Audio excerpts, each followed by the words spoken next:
2018 2019 Delhi supreme court order passing.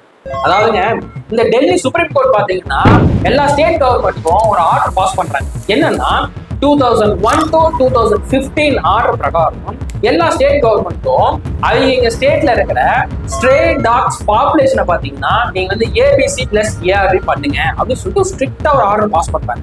இந்த ABC அப்படின்னா என்னன்னா அனிமல் பர்த் கண்ட்ரோல் ஸ்டெரிலைசேஷன் கருத்தடை பண்ண சொல்றாங்க. பிளஸ் ஏஆர்பினா ஆன்டி ரேபிஸ் வேக்சினேஷன் பண்ண சொல்றாங்க, அதாவது தடுப்பூசி போட சொல்றாங்க.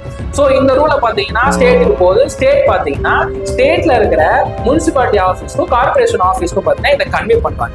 சரி, ஓகே. இப்போ கன்வே பண்ணதுக்கு அப்புறம் இந்த முனிசிபாலிட்டி கார்பரேஷன் பாத்தீங்கன்னா இந்த கருத்தடை மற்றும் தடுப்பூசி போடுறத பாத்தீங்கன்னா ஃபுல் ஃபிளெஜ்டா செஞ்சு முடிக்கணும். அப்படி ஃபுல் ஃபிளெஜ்டா செஞ்சு முடிக்கணும் அப்படின்னா அதுக்கு தேவையான கால்நடை மருத்துவர்கள் தேவை.